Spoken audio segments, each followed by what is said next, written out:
السلام علیکم. قابلان استاد چې وی کنه دا غوي په هر کار کې او خبره کې ډیر لوی حکمت دي او موږ ته په وخت نه یو خبر خو د ژوند په معاملو کې راته بیا وروسته پته ولګي چې دا استاد څومره عظیم او د مختلف خبرونه یا کارونو نه څه حکمت پوشیدو. هر مامون رشید باچا نوم به تاسو اوریدلی ډیر مشهور بادشاه چې کله ماشومو نو هغه چې به کوم استاد پړایل راتلو چې یو ورځ راغی نو دا مامون رشید نه یو ډنډه باندې ډبو تمبو. مامون رشید ورته ډیر په خفګان وی چې استاد ما خو کسورم نه دی کړی او تاسو والما نو هغه ورته غوونه کو خو وقتن فوقتن به د تاسو کو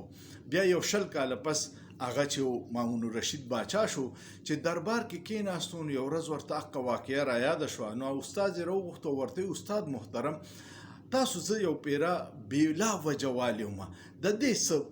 حکمت ولې دي زوالیم نو هغه ورته په خندا شو ورته وی ما ته پته وا چې ته به باچا کېږي لکه تاسو خاندان کې را روانه ده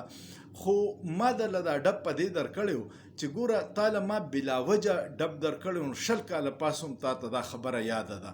د دې مطلب دا دی چې کو ته چا سره بې انصافي وکړي نو مظلوم ته هغه ستا ظلم یادي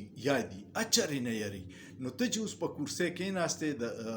انصاف او د باچاهۍ نو چرې چا مظلوم سره زیاتې مه کوه ځکه چې هغه د قیامته پورې هغه خپل زیاتې چې ورسره شوي نه ير کوي او کوشش کوه چې ستا د وجې څوک الله ته شکایتونه کړي. د ډیر حکمت والا خبره ده. امید لرم ستاسو به خوښه شوي که مو خوښه شوه کمنټ پیو کې